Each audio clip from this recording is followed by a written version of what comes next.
élèves pouvaient apprendre autrement, en pleine nature, au parc de la vallée de l'Ancélé, chaque visite scolaire devient une véritable aventure éducative. Safari découverte, jeux interactifs, leçons sur les développements durables. Entre émerveillement et apprentissage, vos élèves vivront des moments inoubliables. Et ce n'est pas tout. Découvrez l'école verte, un espace unique avec salle de classe, dortoir confortable et petit déjeuner inclus. Ici, vos élèves peuvent dormir, étudier et s'imprégner pleinement de la nature dans un cadre sécurisé et pédagogique. Avec nos forfaits spéciaux école, profitez d'un package complet comprenant l'entrée au parc, le safari découverte, l'accès à la plaine de jeux, un menu buffet et bien plus encore. Et le meilleur, grâce à nos prix forfaitaires avantageux, vous offrez à vos élèves une expérience éducative unique et inoubliable. Le parc de la vallée de l'Ancélé. Apprendre en s'amusant, c'est possible. Alors, n'attendez plus. Optez pour un forfait scolaire selon vos besoins et réservez dès aujourd'hui. Téléphone plus 243 89 603 27 13 plus 243 81 389 13 77. Contact WhatsApp plus 277 934 025 41.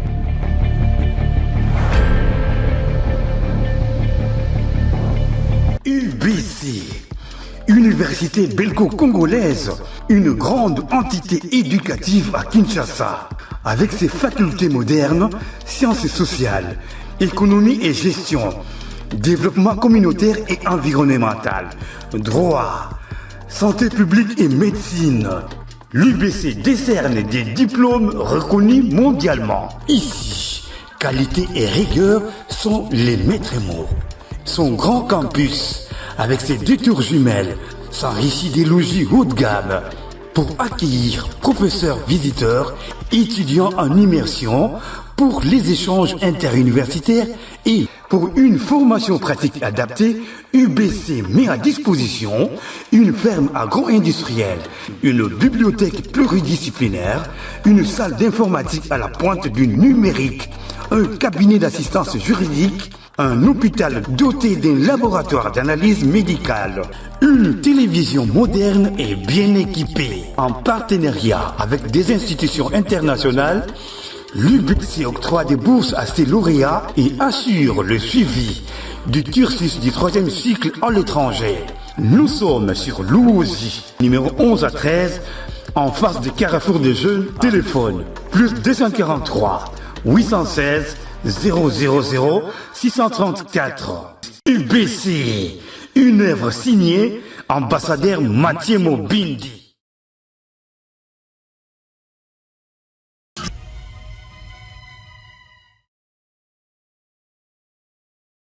Très bien, allez, deuxième partie. Merci encore une fois. On va continuer, mesdames et messieurs.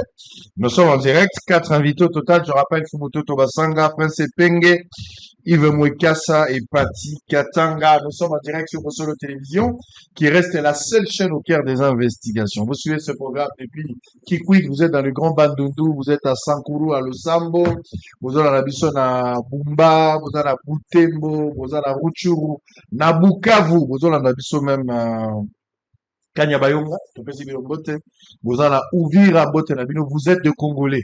Vous allez compatir dans des conditions difficiles.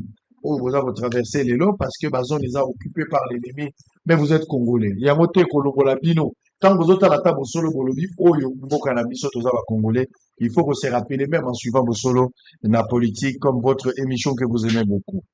Allez, on va prendre la deuxième partie. On va entamer avec Epenge. Je vais revenir avec vous toujours. Je reviens parce qu'il y a un homme qui a un slogan. Biloko ekiti na nzela. Nyonso bandaki na dollar. Dollar ekiti, tozalaki na 28 pour l'histoire. Après Matata, Tshisekedi arrive, na gouvernement, scellé à la Gouli, ministre des Finances, Makambo Etamboli, après scellé à la Gouli, on commence la série de Nicolas Kazadi. Dollar et Matiti, tu vois, on a 28 500, tu es déjà à 29 presque. Mais aujourd'hui, la nouvelle équipe Soumino AD arrive avec un changement. Aujourd'hui, nous avons autre chose. Dès que le dollar est quitté à 25. C'est vrai, Batumsu Baza pour l'Axabiso, le rôle à péage à Congo central, na Kazangulu. Bazo le dollar à 29. Voilà les amas solo Kolobalobate, c'est ce qui est vrai. Base de dollar na 29. Na ba réseau communication mosusu ba de dollar ti lelo na ba 28. Mais alors que officiellement na BCDC, dollar va changer na 25. Lipa ekiti, à part lipa, biloko nyonso etikali ekiti. J'ai des voices, des images de Congolais qui m'ont appelé, Nanjili un peu partout, pour me dire, bah, c'est peli ndenge dollar ekiti, mais biloko ezali kolandate. J'ai posé aussi la question à ma expert. Makambo etali mbongo, ba pesi nga pe explication na bango selon bango, dollar ekiti, c'est une part de choses. Pour biloko ekita, ça prendra le temps. On évoque notamment la question à bas stock et puis beaucoup de choses. Mais c'est la situation sur terrain.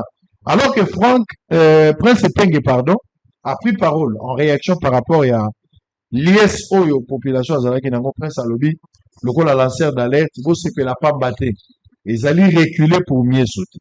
Nous allons lui donner l'occasion pour réfléchir et nous donner plus d'éléments par rapport à cette question, mesdames et messieurs. Prince Penge, est-ce que ce n'est pas les efforts du gouvernement qui changent la bonne politique, les efforts de Tshisekedi Souminois, qui amènent quand même la joie dans la population où il y a demandé qu'on réclamait dollar et kita. Vous avez la parole. Merci. Est-ce qu'ils allaient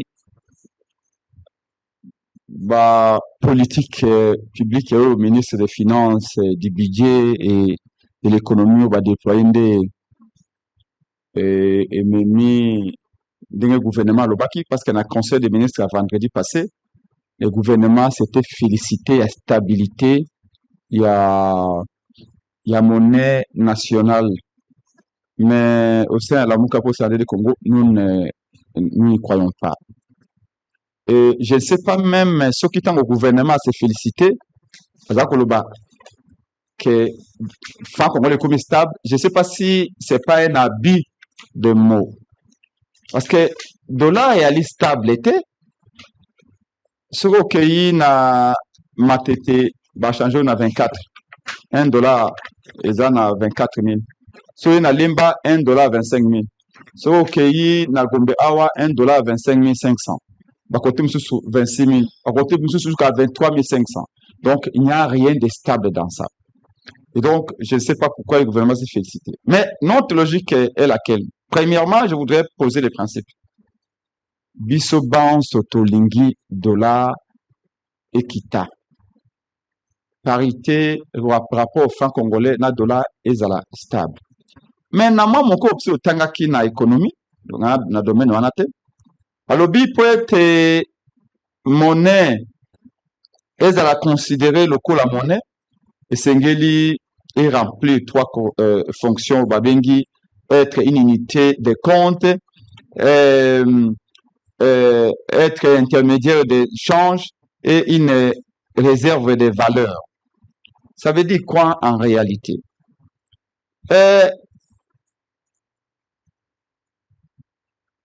Par tout bayebete o esala kaete mfalanga ezala makasi ezali qualité à économie. Ce que économie na bino ezali makasi, ce que économie na bino ezali diversifié mfalanga na bino ezala makasi. Ce qui balance et commerçant na bino yali déficitaire makasité to yali légèrement déficitaire fala mieux kozala makasi. Mais ce qui économie yali mabe lokolo ya biso lelo falanga moyen za makasi et alité. Je parle là du rapport entre dollar na franc parce qu'il s'agit de ça. Na lisukulu nangai na lobaki ete le dollar recule pour mieux sauter. Boyebete tango ndeko Félix abandi mandat na ye basaki biso jewana. Tolali boye tolamuki tomoni dollar ekiti lokola tension ekiti na nzota moto. Bato nyonso panique générale. Mais au bout de 1 mois et demi, dollar est juste sur ascenseur et mati tia kokoma de koma qui na 29. Tant qu'on a vérifié, tous les économistes nous ont dit. Et à l'époque, c'était professeur Godin Poy. En vérifiant, bazoa 50 millions de dollars, la réserve d'échange, bâtie yango na marché. Parce que, généralement, comment ça se passe? Les agents économiques, entrepreneurs, bateka biloko, bendo pakistanais, libanais, congolais, bangomoko, etc., ba tekaka na franc congolais. Alors na ba période bango bakendaka mingi ko s'approvisionner libanda ko soma biloko libanda ko ba koteka na Congo bazali na besoin ba devise parce que franc congolais et basala yango libanda te. Maintenant lokola bazaka na besoin en faranga mingi obika en termes d'importation te produaka à peu près na hauteur à 7 milliards de dollars par an ya biloko. Rien que biloko akolia tu importaka à peu près 3 milliards de biloko akolia. Et biloko akolia mingi ba tu importaka ngo eza ba congolais te. Ezali ba étranger. Mais ezala ba congolais za ba étranger bazaka na besoin ya devise. Et donc ba kiyaka mingi spéculation. Si le plan pratique comme on a Libanais a besoin par exemple il y a 5 milliards plutôt 5 millions de dollars pour importer ba soso pour importer ba kolia to ba marchandise na ye comme akoki kozwa yango si le marché te to banque akopesa ye yango te apesi yango na ba changer de monnaie ba ke spéculation soki akuti to na marché ezalaki na 25 ya ebisi changer de monnaie abi banda kolukelanga dollar na 26 oyo mosusu amoni ke eza na 26 comme alingi azwa devise mbangu abi yo lukelanga devise na 27 et c'est ainsi de suite to eza komata. Alors du coup à l'époque tant dollar ekitaki brutalement le gouvernement alobi bo pona ko créer équilibre parce que franc congolais comme dollar na marché eza non seulement binité mais comme un peu le cola bien et soit comme le cola bien il faut répondre à la loi de l'offre et de la demande. Ce qui fait qu'on l'équilibre ici le marché, dollar et que soit sincère. Ce qui fait dollar et l'équilibre ici le marché et qu'on quitte mon cœur, fait qu'on que soit sincère. Ce qui fait que le gouvernement de temps en temps recourt, il y a qu'on tient bon on a marché, peut-être faire qu'on s'apprécier. Maintenant ici, j'ai suivi même mon quoi ba membre ya union sacrée, Godin Poyi qui dit que chute à dollar au ça mis le ligne sécurité. Dans les règles de l'art, on a rarifié les francs congolais sur le terrain, sur le marché. Comment ils l'ont fait? Salaire à Batoba, on a fait un mot régulièrement. Toba fait un mot avec un retard. Frais de fonctionnement, et vous avez entendu partout, hein. Je vous parlais ici de vos CMBO, Batouné Bazak, qu'on a 26 mois impayés dans ces sacs. Et partout, il y a vraiment de la grogne. On bloque les salaires des gens. Des frais de fonctionnement d'institutions, comme Kamé resté plusieurs fois, on bloque pour nous créer rareté à francs congolais sur les terrains. Et comme vous le savez, ce qui est rare est cher. Comme les francs congolais et comme il est rare sur les terrains, naturellement, les francs congolais s'apprécient face au dollar. Or, l'État, à un moment donné, sera obligé à foutre à bateau. L'État, à un moment donné, sera obligé à libérer les francs congolais. Et les francs congolais, quand ils sont dans le terrain, et que ça a été dollar ezonga lisusu na esike ezalaki donc oyo basali oyo stabilité oyo bako se vanter na gouvernement ya madame Sumina et la stabilité moko artificielle forcée. C'est pas des mécanismes naturels comme disait Adam Smith. C'est pas des mécanismes ou pas la main visible, ça ne répond pas aux lois de l'offre et de la demande. C'est le gouvernement qui a créé cette situation. Voilà pourquoi nous pensons que, même si, fondamentalement, nous souhaitons que le dollar est équitable. Quand Félix est arrivé, à côté du dollar, on a combien? Cette situation n'a pas toujours existé. Nous souhaitons que le dollar est équitable. Pourquoi? Les Congolais ne sont pas foutus à franc congolais. Et le bac au fiolo m'aider, chaque fin du mois, tolo takaba, la bailleur. Si quoi, les Congolais, tout bas, la bailleur, il faut pas foutre à bandako. Mais, ba foutami na franc congolais. Mais bandako de foutre à dollar. Et donc, très souvent, quand on est payé en francs et qu'il faut chercher les dollars, ça pose problème. C'est qu'il fait perdre les Congolais pouvoir d'achat dans le monde, c'est-à-dire capacité de lobby avec les mêmes montants ou avec la même monnaie. Et donc, c'est un sérieux problème. Voilà pourquoi nous pensons que et Sengela qui dollar équita et toko prier biso na la monka la Congo de dollar équita mais équita à respecter la loi de l'offre et de la demande, pas en faisant des procédés brutal et cyniques. Il y a qu'au bloquer bas salaire, il y a bateau, il y a qu'au bloquer, il y a fait de fonctionnement d'institutions pour créer rareté à franc qu'on laisse le terrain pour que les francs s'apprécient face au dollar. c'est temporaire, c'est précaire, vous chassez les naturels, vous allez revenir au galop. Mais, je chute par là, c'est constat où il y a la jeunesse d'investigation. Dans la plateau. Parce que je voulais envoyer un message aux amis de la CGRD de Congo triomphal. Na sombinité na tonine 28. Mais avant na longwawa, na zaki na wileri. Ba changer en falanga. Na combien? Na 25. C'est-à-dire que ici, na ko ngai pona somba binité na ko somba na $1 2800. Mais na bisi moi $10 na nga pona ça changer, va ko changer na 25 000 francs. J'ai perdu combien? 3 000 francs. Un pauvre Congolais, ou dans la boutique na cité, ou il a changé mbongo, azaki na moi $200, il a changé mon bourson marchandise, na $100 on paie de 30 000 francs. C'est-à-dire que na ba chute brutale ya ba dollar ndengwana, ba petite moyenne entreprise belé et disparaît. Vous avez $500 pour consommer marchandise, vous allez là-bas, au Komikuna, prix zaka likolo, mais il faut se mettre mon enfant. Mais avoir par exemple obligé au payer de 30 000 francs na $100 parce que de 2800 à 2500 $100 et $1. Voyez-vous? Donc ce type de chute brutale fait perdre le pouvoir d'achat aux Congolais, fait perdre des économies, les petites économies qu'ils gardent et perturbe les agents économiques et même les ménages. Voyez-vous? Donc c'est un peu le constat qu'on a fait après avoir fait l'analyse parce que les prix je veux dire, 99% des prix restent toujours l'icolo. Mapa, oui, mapa, quelques pourcentages des colomba, mais 99% va prix est égal l'icolo. Maintenant, on nous explique par le ministre de l'économie qu'il faut du temps. Il faut du temps. Il faut pas vider votre stock. Ils auraient dit, oui. Ça, c'est un prétexte. Et c'est pas la première fois, le Koboui. Chaque fois, prétexte, va commencer à toujours, nous vidons les stocks. Et vous allez voir que les produits ne baisseront jamais. Or, le ministre de l'économie devait aussi avoir une équipe qui descend sur le terrain pour vérifier. Mais a-t-il cette crédibilité à menace? C'est pas seulement qui va menacer Batouana, bagage économique, que non, et Sengeli Bostala.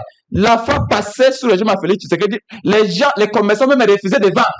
En disant que si vous nous obligez à baisser les prix, nous refusons de vendre. Très bien. Allez, merci beaucoup. Donc, c'était dangereux pour les. Merci. On va prendre Mouikassa. On va prendre Mouikassa. Bandeko boza kolanda biso boza na ndaku lipango ekiti to lipe ekiti. Dollar yango ekiti to ekiti te. Bosepeli to bosepeli te. Bozo banga to bozo banga te. Bokabola maile na bino numéro à téléphone ezali.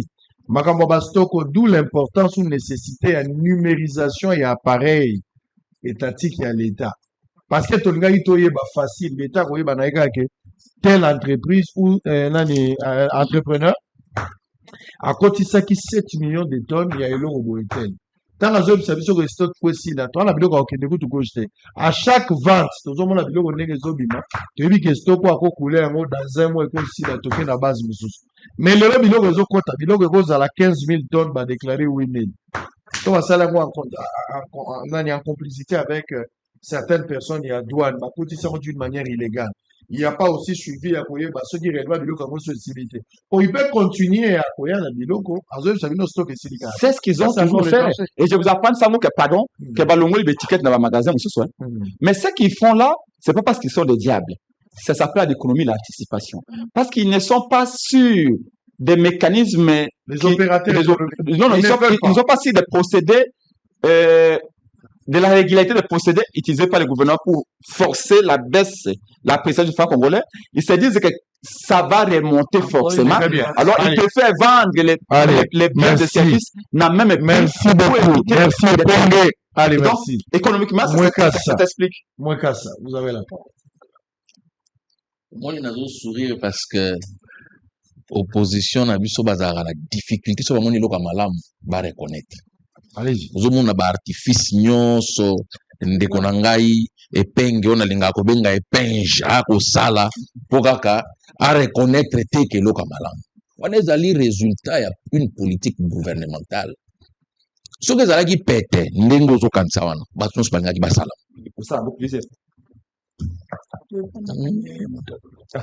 c'est quand même étonnant de voir que l'opposition est plus intolérante que bato wana pouvoir.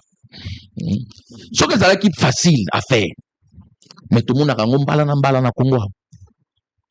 Il y a une politique gouvernementale rationnelle qui a été mise en place pour un résultat. Dans le cas où la Banque centrale a injecté des dollars et des réserve de change. Justement, on va créer la Banque centrale. Si un pays a une banque centrale, si un pays a des réserves d'échange, c'est ça pour que la Banque centrale, à un moment, elle intervenir sur le taux, elle intervenir sur la masse monétaire. Et là, c'est ça.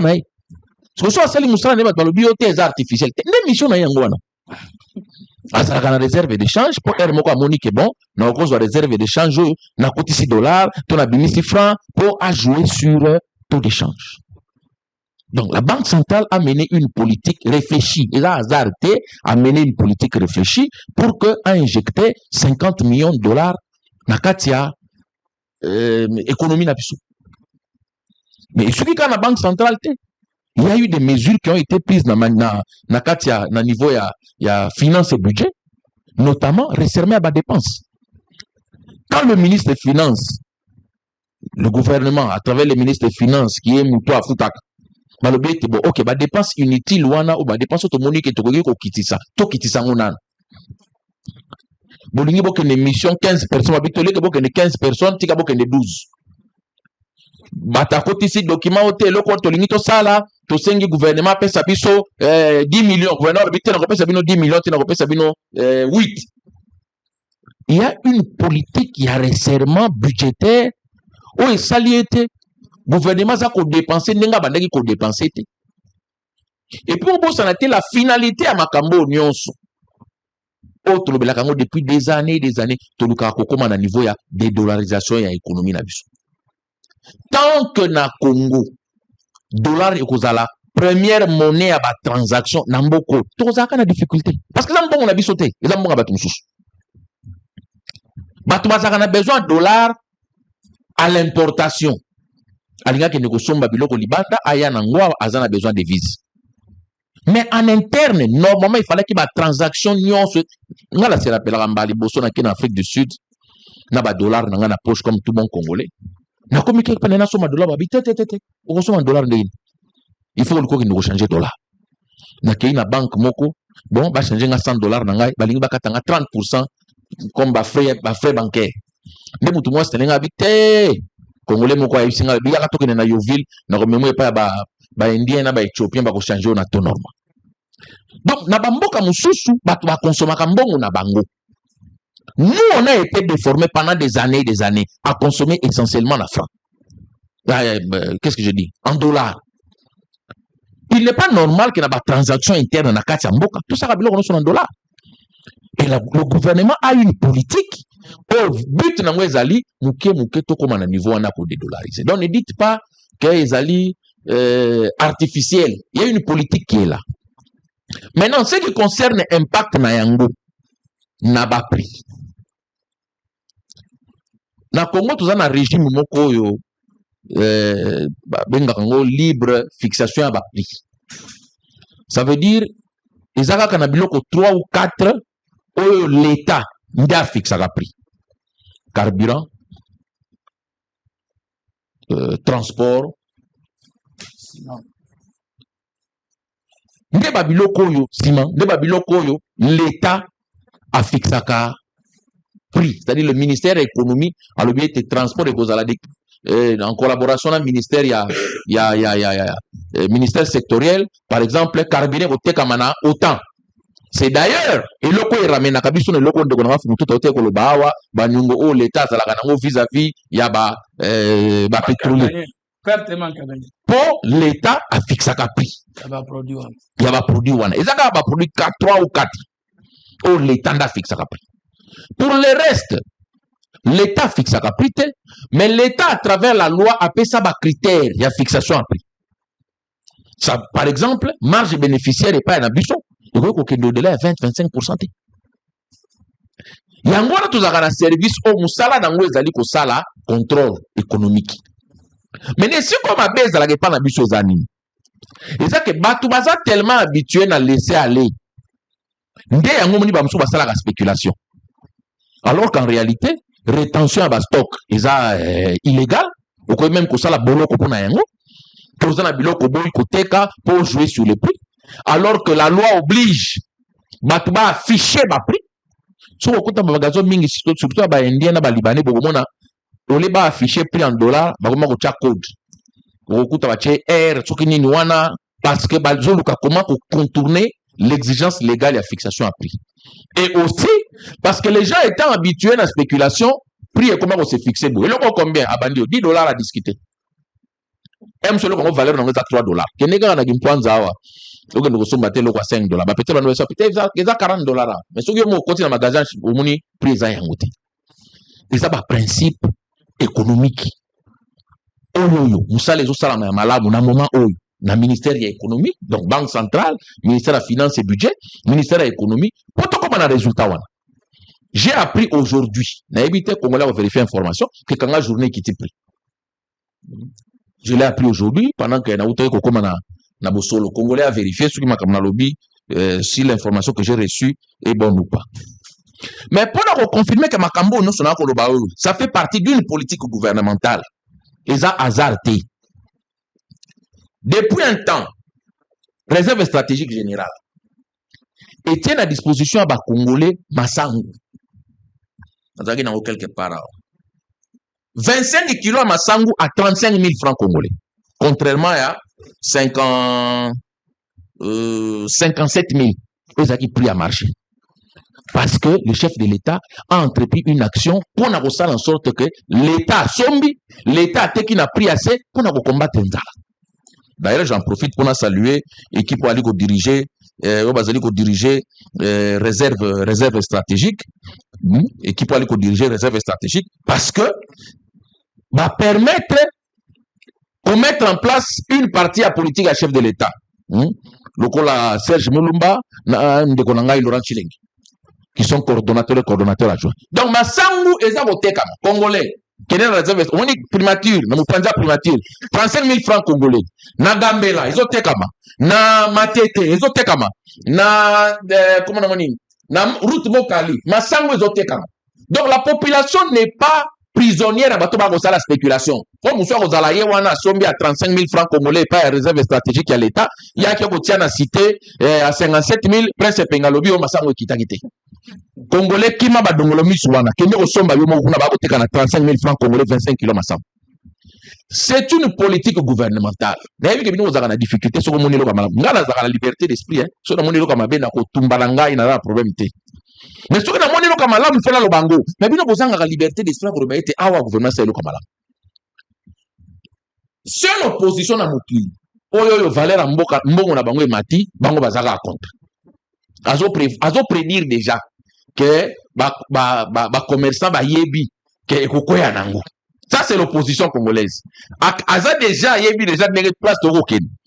Au lieu qu'il y a ces pays là que dollars est quitté, asenga kutu gouvernement sur ba mesure d'encadrement pour si mais ko quitter dollar ba biloko et suivre ndenge bandi lelo na lipa to ko senga na VPM ya économie. Ba agent ya ministère de l'économie ba kita na terrain ba kende ko sala contrôle économique pour éviter que 50 millions au l'État côté ici pour faciliter peuple naé et que ne kaka na poche ba commerçants ba profiter ba la spéculation ou ba profiter ba la rétention ba stock au lieu que ba accompagner eloko isalami musala ya gouvernement ezali pe ko zwa ba mesure ndenge tramba ko zwa ba mesure ba tarif ezali ba taxe douanière a ko zwa pas permettre que biloko pa na bango ba jouer sur le prix. Donc c'est un bon point pour le gouvernement souminwa na likamboyo ministère de l'économie asuka na nzela te atinda ba inspecteur ba kitana ba zando ba kende pa ba libanais ba indien o no so ba ko teka pour être bango tende ba bénéficier na 50 millions wana en faisant de la rétention. Au contraire, l'état ça a été mouton l'état banaki ko viser tant à sali action c'est-à-dire le peuple a bénéficié de l'oko kitana cité pour na bola mon peuple congolais. Merci Sango mais nazomona Yves Mekasa so gouvernement salé le kitoko faut ba kunisa gouvernement biso toza rapport na toyebisa ba congolais que biso toza rapport de défendre ba congolais so le comme malamu sani pour la congolais biso to koya yango te Mais c'est artificiel. Et n'a qu'à démontrer du nom, n'a qu'à le niveau à congolais basique, il y a maman bi pour la comprendre. Instrument le ministre de l'économie a activé, dans l'économie, la déflation. La déflation. Bazumbongo ya mboka, franc congolais, baké dans a marché, bazu dollar, baké dans a marché, basombi franc congolais. Et c'est Salamaki déjà il y a 2 ans, et Salamaki en 2023. Ouais. Ça a créé l'effet contraire. Ça fait et permettre le dollar, au bout de 3 ou 4 mois, dollar et matation la casse. La déflation des Barsal Karalelo. Ils n'ont pas des agrégats économiques permettant Yakusa Lango.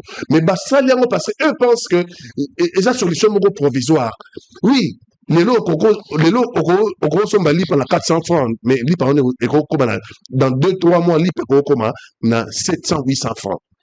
Alors, il y a 50 000, d'abord, il faut nous donner réserve d'échange, ça sert à quoi? Non, il faut se renseigner. Réserve d'échange, ça ne sert pas à ça. Réserve d'échange, et ça, obligation faite dans Bamboka, surtout Bamboka tiers-monde, peut permettre, en cas de crise, tous en la réserve, au minimum, c'est 3 mois d'importation. Tous en de quoi, en cas de crise alimentaire. Donc, on a ça, l'importation à 3 mois. Il y a une réserve. C'est pour ça que nous avons une réserve. Et ça, chaque jour, l'État utilise ça. Mais entre-temps, gelé le salaire à Batoupé. Ils ont agi, non seulement basé 50 millions, non seulement basé 50 millions de dollars, baké dans le marché pour son franc congolais, mais aussi gelé le paiement, il y a des fonctionnaires congolais. Et donc, il y a des fonctionnaires congolais dans Katanzala, 50 millions. Qu'est-ce qui va se passer? Peut-être le gouvernement a de bonne foi, peut-être. Mais je constate que l'économie est trop faible et que ça ne marchera pas. Rendre quoi? Rendre les dollars moins chers. La poste pas son dollar. Oh, le franc congolais. Rendre le franc congolais moins cher. Hein? Franc congolais est moins cher. Maintenant, prenons l'exemple basique. Maman, à Foutaranda, il y a 100 dollars. À Kena côté, Rabilo, on a un franc congolais. Sur la Tekingu, on a un madé soulaye, na souka sanza, à Foutaranda, 100 dollars, et puis, classe à balato, mais prenons 100 dollars pour ma maman, pour la balade, maman, pour la part, nous sommes à 100 dollars, à Foutaranda, on a Azala qui n'a besoin, à ça, la 280 000 francs congolais ou 289 000 francs congolais pour qu'ils soient à 100 dollars. Ok? Le Lobolobi qui est quitté à 25 dollars, il est à 25. Mais maman dit pour là, soit il a 250 000 pour que nous sommes à 100 dollars. À nous sommes à 100 dollars, on a 25. À nous sommes encore à 29. Hein? À nous sommes encore à 28, 29. Donc, maman dit pour là, nous avons la perte parce que Bilo qu'on a eu, est quitté à l'eau. Bilo qu'on a eu, quitté à l'eau, non? Ce qu'on a quitté à l'eau. Tant que nous avons fout en date, nous avons dans la classe. 100 dollars pour Azouango. Ça y est, 250 000 ou 255 000. Nous avons 280 000, 200 000. Pour 100 dollars, il y a un fout en date. Parce que ce soit que la fois congolais propriétaire à Koboya et à Le Biangois. Et Moutandis, on recoute à que même les blocs, même la classe, le directeur a commis que désormais, tu es au foot dans le franc congolais. Ça m'a fait rigoler. Je ne peux pas. Le franc congolais à Boya. Mais cette fois-ci, on a communiqué à Yabana que il faut terminer la première tranche. Ça prudent, la première tranche, si la vacances à Bana, ça prudent, la première tranche, à toi, Batiral Blango, perception en franc congolais. Parce que ma bête machine qui sous ma foutu un dollar, les lots bango ba perdant. Et donc il y a une spéculation, bateau et bateau carabilo à Congo. Bateau bateau carabilo à Congo, la franc congolais, que nous sommes à tous les 50 millions.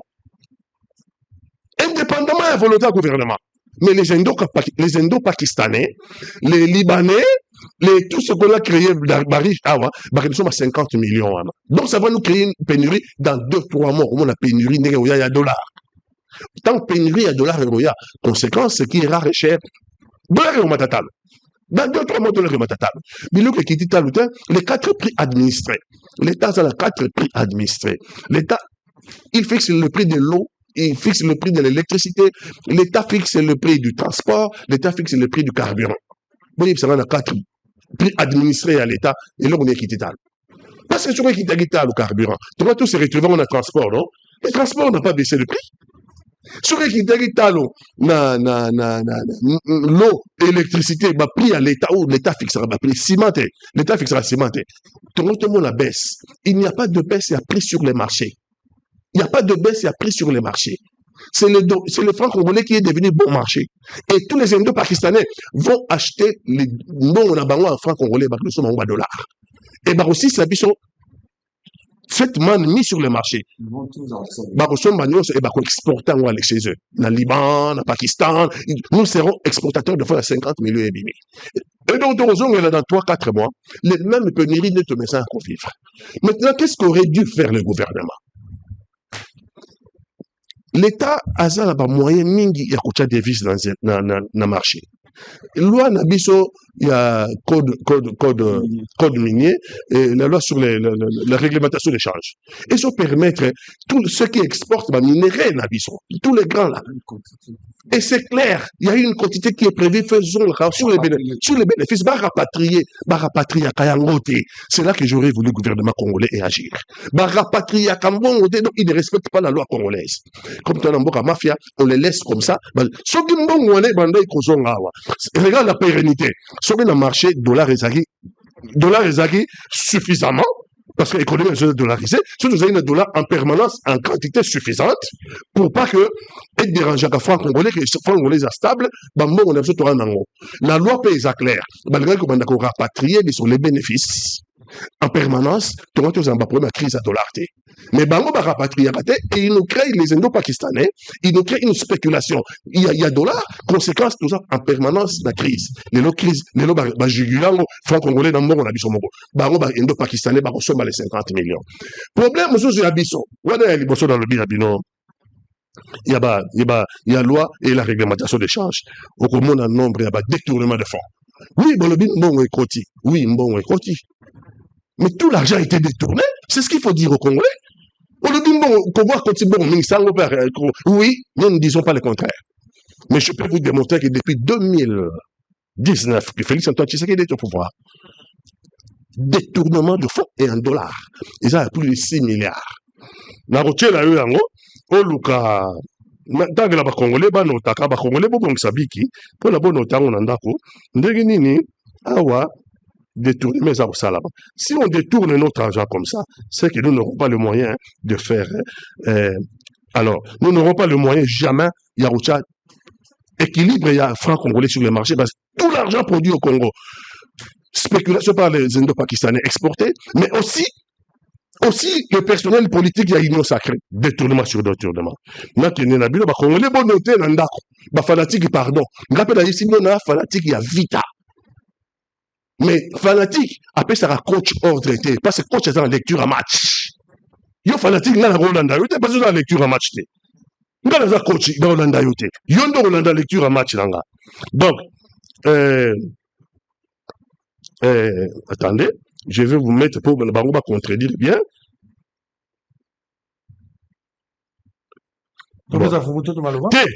J'y suis une dépôt. J'y suis. Allez, bah, notez dans le détournement depuis 2009. Depuis 2019. Toujours 15 millions en rétrocommission. 15 millions de dollars en rétrocommission. 600 millions de dollars programme de 100 jours. C'est 15 millions de côtes pétrolières. 15 millions de côtes pétrolières en rétrocommission. 600 millions de dollars programme de 100 jours. 57 millions de dollars détournés, maisons préfabriquées. 324 millions de dollars détournés, jeu de la francophonie. 102 millions de dollars détournés, programme Chile-Gelo. 300 millions de dollars américains détournés, fonds Covid. 600 millions de dollars détournés, scandale, taxe RAM. 14 millions de dollars détournés, projet de pyramide. 10 millions de dollars détournés à la Gécabine. 32 millions de dollars détournés, plan Kin 0 tout. 32 millions. 25 millions détournés, 25 millions de dollars détournés, route Kadanga, Mujimai. 300 millions détournés, forage. 13 millions de détournés, 13 millions de dollars américains, détournés, éclairage public. 3 millions de dollars américains détournés au Sénat. 70 millions de dollars ou 70 millions, comme vous voulez. 70 millions de dollars détournés, société minière RDC, la cominière. 250 000 dollars détournés, ISTM Maniema.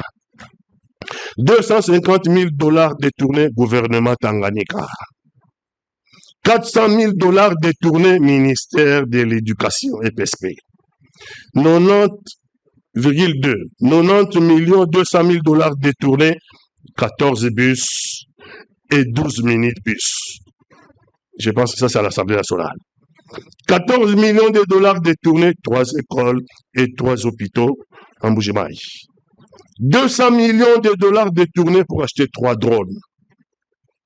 440 000 dollars détournés, hôtel à Munich.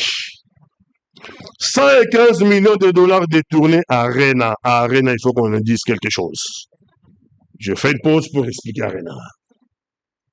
Arena, un stade de martyr. Ce terrain-là, c'est moi quand j'étais le directeur du cabinet du ministre du Sport. Quand la mafia. Parce que j'avais refusé la corruption. Et dans ce cas, ici sera érigé le stade Omnisport. C'est moi qui ai planté. Ici sera érigé le stade Omnisport. Arena. Tant on va Arena, c'est le même mot, hein? Il y a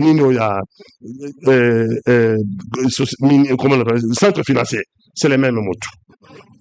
Basali dévie à Arena 104 millions de dollars américains.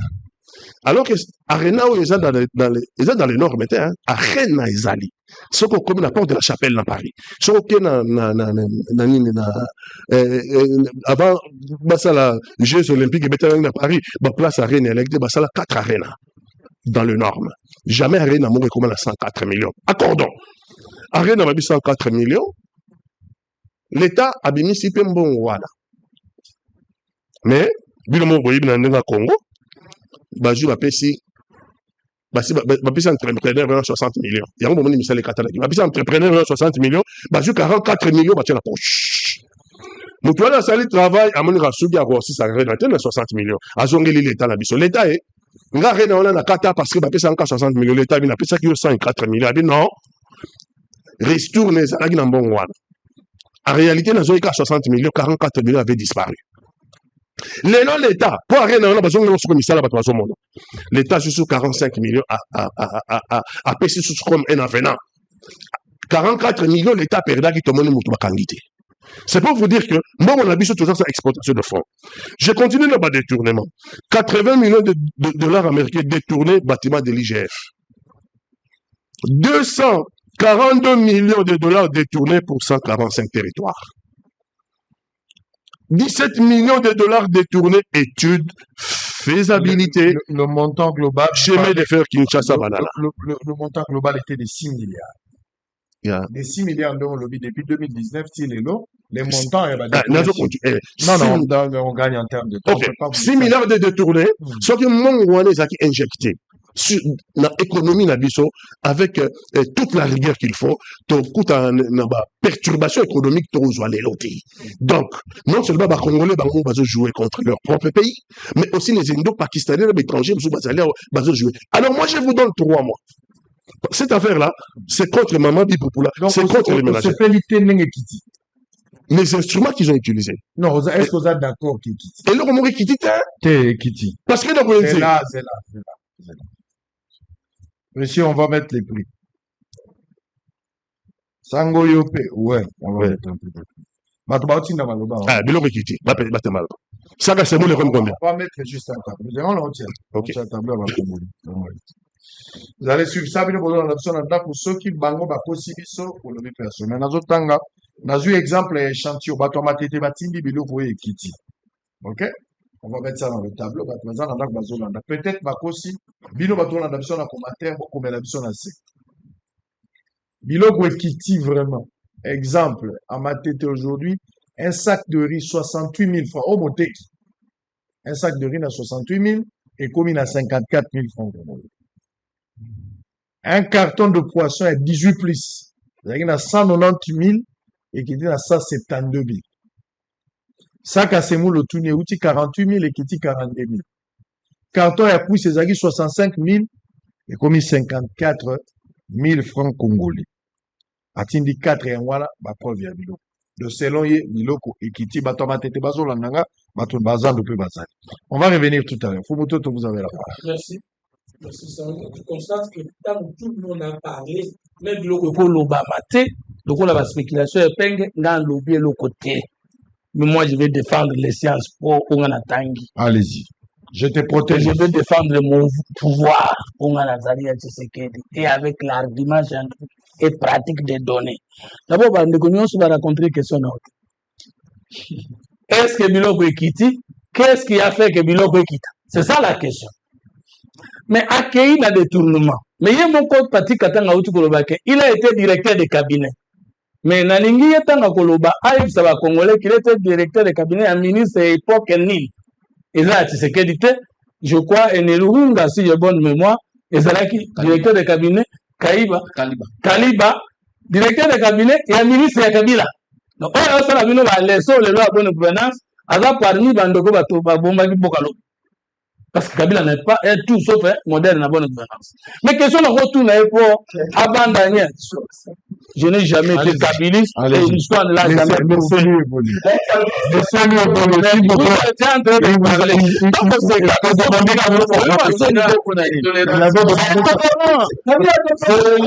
Je n'ai jamais été kabiliste. Parti est là témoin. S'il vous plaît. J'ai intégré l'FCC dans 12e mois. Dans Souka en 2018. Je n'ai jamais été capable. S'il vous plaît, yo Moussana yo, Ezali Moussana yo. Soyez tolérants.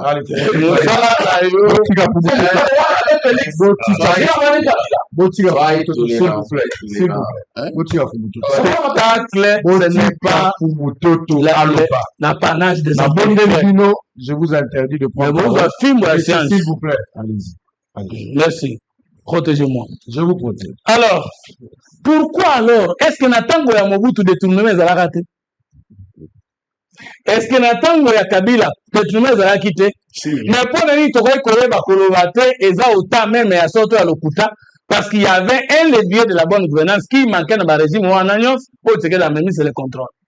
C'est grâce au contrôle de Tshisekedi et à notre sincérité dans la communication que tout le monde a milité de Bokolo Bakembo a été Kimikuna. C'est positif. J'arrive.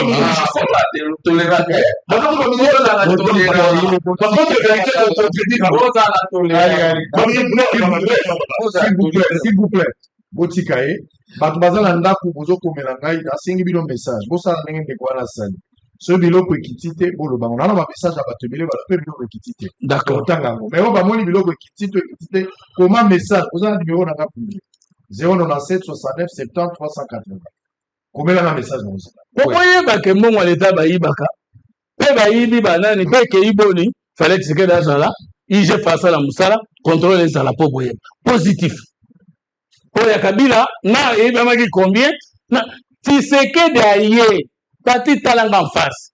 Kabila oyo zaka directeur de cabinet ministre na ye a négocié si commune wa penga lobakawa ayiba biso 7 milliards oyo ndimi ke jila lingeti na ije bazongisi na impulsion chef de l'état sali local sango za témoin.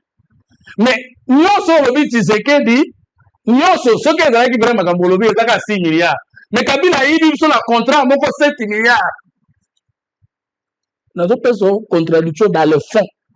Contrat moko ya si commune Kabila nous a volé 7 milliards. Mais d'après vos fausses données là, si c'est que depuis 2019, c'est 6 milliards. Donc Kabila a eu un contrat moko koleka Tshisekedi na 6 ans nani eza moyibi ya solo nani abebisi mboka ya solo mais mpona nini ya Kabila eyebanaki te parce que contrôle ezalaki te aboma IGF aboma service nyonso ya contrôle olobi yango à votre honte ça de savoir mais c'est pas notre sujet tozonga na likambo eloko esalemi sango bapri ekiti dollar ekiti na contraire epenge na frais ya moke après na kini bafutaka fonctionnaire na franc congolais bafute combien 1 million 400 na ye maintenant dollar ezalaki na 28 et demi ta bafute 1 million 400 na ye biloko emati na marché ete etikali kaka pantalon ya jeans ezalaki kaka na 10 dollars ntango 10 dollars ekiti ekomi 25 000 francs iye moto bafuti na franc aza na 3500 kiliga sur 10 dollars c'est l'augmentation du pouvoir d'achat immédiatement sur 100 dollars il gagne tout de suite là 35 000 francs à poche na ye alors je reste qu'on a encore dans la doctrine C'est faux. Allez-y, c'est faux. tu n'as que tes yeux pour plaire. J'ai donné 100 dollars. Attendez les sons de la science. Attendez.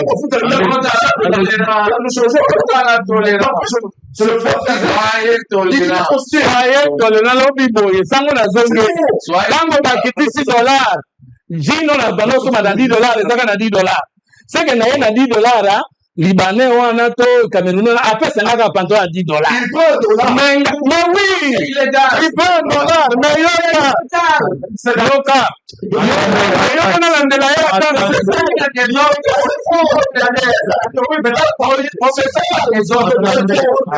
C'est illégal.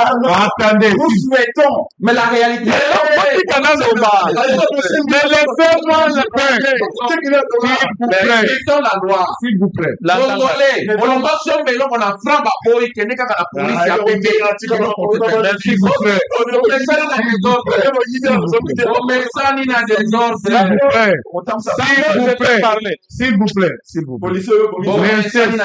plaît. S'il vous plaît. Laissez Fumutoto. Merci, terminer. S'il vous plaît. même si, parce que pourquoi il y a des agents économiques? C'est pour contrôler les comportements mauvais des marchands. Les agents que tu pèses. Mais écoute, mais s'il vous plaît. Zéro leçon. Allez-y, allez-y. Maintenant, même si Indien wana libéna pour tikadini wana kana 10 dollars.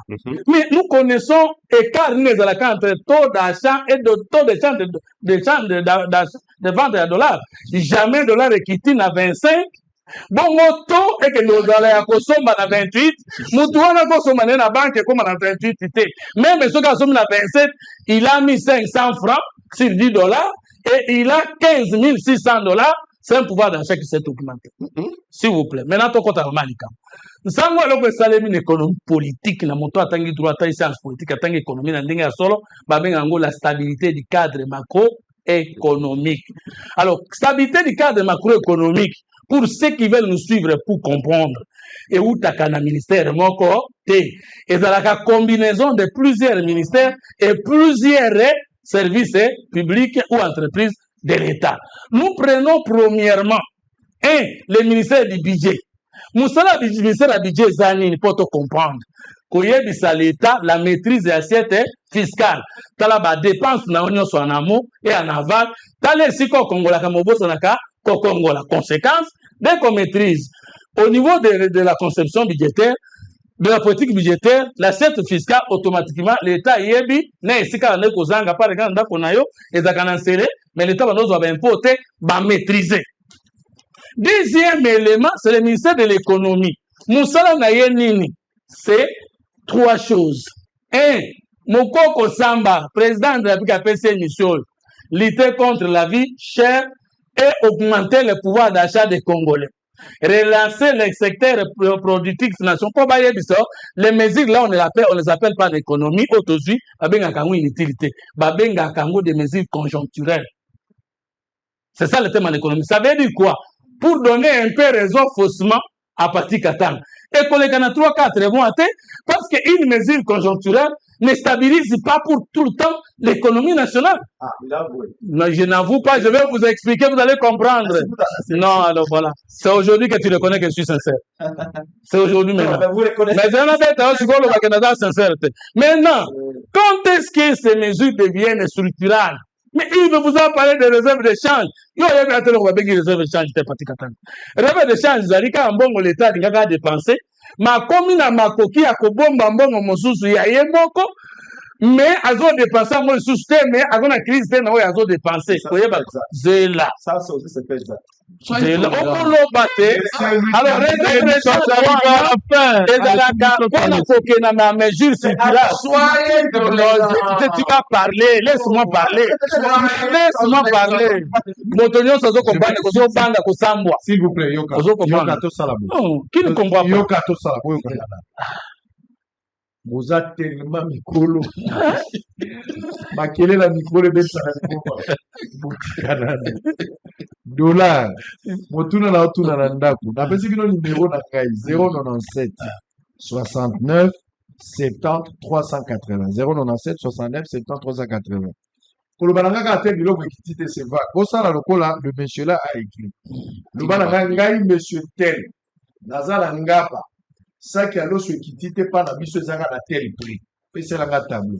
Bato a Lubumbashi, on fait ça tableau na biso. Pour dollar yo kitaka pour na bisasa te. Il faut impacter à la nationale. Mutaza na Kikwit, ozala Bulungu, ozala Basisi. Place nyonso ozolanda solo. Yebisa biso soki dollar ekitie pa na bino, impact nango na biloko bino bosomaka na wendi. Est-ce que na kitunga bomoni ke kitito bino? Bato a boma, bato a matani. Comment message na 097 69 70. Kolobaka te sango ekiti de te. Pesa na tableau ya eloko. Lipa to somba 500 ekiti te. Bakosaki 400 te ekiti. Ezalaki 500 komi 400. Pesa nga ba produit. Outi wenzelelo. Soki papa oyebite tuna madame peso ba prix. Oyo mtakenda yo wendi. Umuto to terme. Alors, sikoyo po mesure comme pérenne ou bien structurelle parti katanga, tozana posa ya volume ya réserve de change parce qu'il y a moins ça la misala mibale. Bokozanga sous de visiter pour que tant de visite kozala rare ale ba commerçant ba ko senga mbongo ba somba dollar et kozala beli. De l'autre côté, dès que vous avez des réserves de taux de change très élevés, parce que la moyenne africaine est de 2 milliards 500 millions. Tu sais qu'il y a des émissions à 5 milliards, bongo tombo baka semaine mo matosimite et mo matosimite mezali. Ce qui fait que ça vous donne la crédibilité internationale, il y a codé Fambongo, puis il y a codé Samambongo, parce que jamais budget national na investissement na fonctionnement et kokaso ki bozimbongo abaningata parce qu'en économie on dit les vrais capitaux sont les capitaux des autres. Mais là on benga le patrimoine de devis loyer bangote. L'économie comme on a un PIB, produit national brut, c'est-à-dire l'ensemble des richesses que les Congolais produisent en dehors de leur pays. Parce que bon les Libanais, ce qu'on te ka fouti ba taxes liées nao et qui est le moins dans circuit économique national. À cause qu'ils sont bons on a ndengani. Alors, maintenant qu'est-ce qu'il faut retenir et l'autre c'est que d'innover yango. Toko simba des choses. Ministère ya finance, ministère économie, na ministère ya budget. Baza tozana deux leviers pamba ya bon le gouvernement c'est le ministère le quoi. Toko bengango la qualité de la dépense publique. La qualité de la dépense publique c'est dans deux leviers. La politique budgétaire, non, la politique monétaire. Comme tikala kanko sale mamala monte et que pour une fois tu sais que d'entamer ango malam ndeko bota mbuma wana. La politique budgétaire tozana deux leviers. Plan d'engagement budgétaire, na plan de trésorerie. Alors, on a plan de trésorerie, na plan d'engagement budgétaire. L'autorité budgétaire, c'est le Parlement. Le ministère du budget qualifie et le ministère des Finances des caisses. Mais Doudou Famba a innové na plan de trésorerie. Bon, on a vu par jour combien, par mois combien, Toligito te pensé, amener rationalisation de la dépense publique. Entre Kokendena Forum, n'a qu'au doublé salaire pour la première fois des militaires, Doudou Famba sous l'impulsion du chef de l'État. Qu'est-ce qui est prioritaire? Tobomi, voyage inutile, total à nos côtés, c'est ça la rationalisation de la dépense. La priorisation, par exemple, entre Tobet match, Nato Somba Mindouk, qu'est-ce qu'il y est prioritaire? Basale Liwana. Non, ça a été. Il a payé l'argent. Mais Tikanga Naloba. Tikanga Naloba. Balobi prioriser. Prioriser, na tango dépense wana ya basa ekutanaki na dépense ko doubler salaire ya basoda avant bafutaki liboso nani bafutaka liboso mais bimsanga soki ya batu kwamba mutu moko a doubler salaire ya militaire mais asalaki ndenge nini asalaki makambo ya basa tokosala après mais tosala nano yango prioriser lingo bate kotiola dépense mosusu nini ezoleka liboso nini ezolanda na nsima rationalisation priorisation, les deux ensemble, ça s'appelle la qualité de la dépense publique. Oyoki ke a kati ba FC, ba fonds secret, il y a une institution. A kati a partir de la présidence, nani a kata di kosobongo. 30%, mongo et tikali. Et puis a décidé, plus question de décaissement à mode d'urgence. Il faut que mongo nyon soit l'État et l'anda chaîne de la dépense, conséquences et même dette intérieure et même dette dépenses d'investissement. Il faut, s'il vous plaît, laissez-moi parler.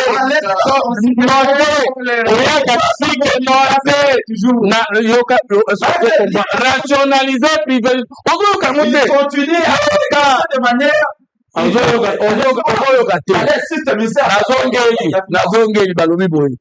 Rationalisation, mais le nom français, rationalisation est privilégié, la rationaliser et privilégier la dépense publique. Et l'union qu'on va appuyer. Au lieu d'institution, on a des questions à mode de diligence, il y a que les chefs de corps et les dépenses de la guerre n'est décaissé dans le mode d'urgence. Toutes les autres dépenses, y compris le paiement de la dette intérieure, y compris les dépenses d'investissement, il faut les canadiens des dépenses. On n'a pas dit qu'on ne fait plus le décaissement à mode d'urgence. Ça c'est que tu ne comprends pas. Privilégier. Mais tu es quand même le batteur, papa. Je l'ai quand même. Nous sommes politiques. Dans le club, nous l'avons mouillé. Je l'ai su ça. Allez. Niveau, n'a vu notre. Non, s'il vous plaît. Je vous arrache la parole. S'il vous plaît, posez la note. Ce qui dit l'eau qui ngaï toujours travailler pour que le peuple a retrouvé sourire. L'État, yom tomatsaki dollar, l'État yom tomatsaki dollar. Quand on matsaki dollar, to latsaki kanda. Il faut dollar au kutaki na 16 et quittance. On comme si dollar tina 28. Nous faut en battant to qui a lobby na mandeko na biso na yepa ba kambundi. Na comprendre que les prédécesseurs, il y a Doudou Fouamba, a tigagi finance na morgue, ba mbome déjà finance, ba tiamo ba coton na zone, ba tie tumbabu na nzoto a finance. Doudou Fouamba a prononcé la parole sous le leadership bien sûr, il y a Tshisekedi qui l'a nommé, pour que bon moyen zonga la finance, pour que ba soda les foot na bangwe mata. Attaque comme nous nous souhaitons de bonnes choses. Ce qui m'a ça fait une année. Ce qu'on a changé, c'est 28. Wana to bien.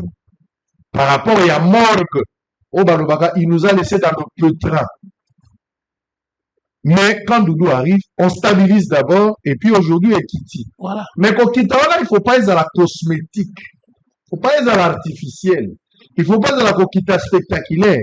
Il faut pas à la kokita, moko ya ba plaisanterie.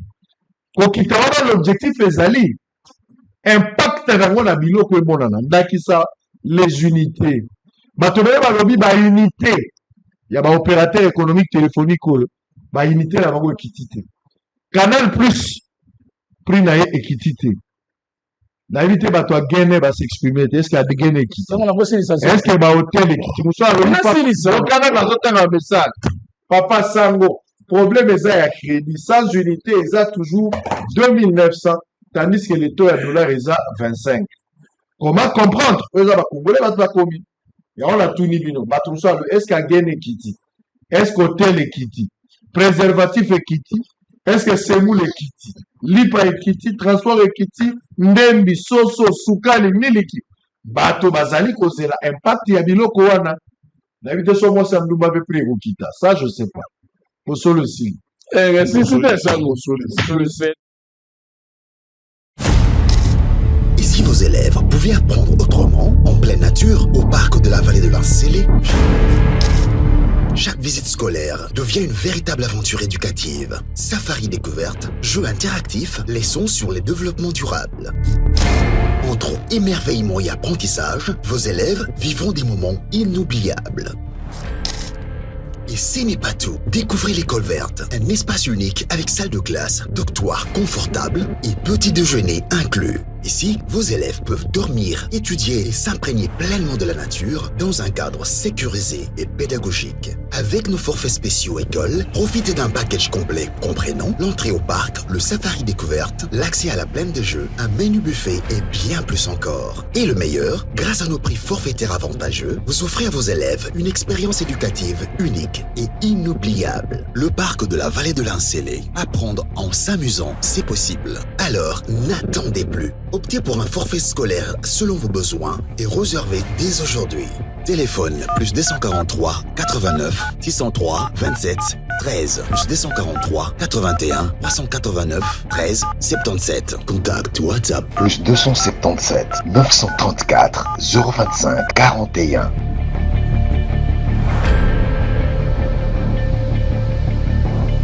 UBC, Université belgo-congolaise, une grande entité éducative à Kinshasa, avec ses facultés modernes, sciences sociales, économie et gestion, développement communautaire et environnemental, droit, santé publique et médecine. L'UBC décerne des diplômes reconnus mondialement. Ici, qualité et rigueur sont les maîtres mots.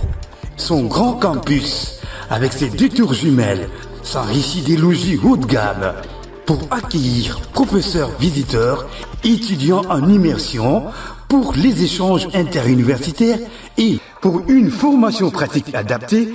UBC met à disposition une ferme agro-industrielle, une bibliothèque pluridisciplinaire, une salle d'informatique à la pointe du numérique, un cabinet d'assistance juridique, un hôpital doté d'un laboratoire d'analyse médicale, une télévision moderne et bien équipée. En partenariat avec des institutions internationales, l'UBC octroie des bourses à ses lauréats et assure le suivi du cursus du 3e cycle à l'étranger. Nous sommes sur Lououzi, numéro 11 à 13, en face de Carrefour des Jeunes. Téléphone plus 243 816 000 634. UBC, une œuvre signée ambassadeur Mathieu Mobindi.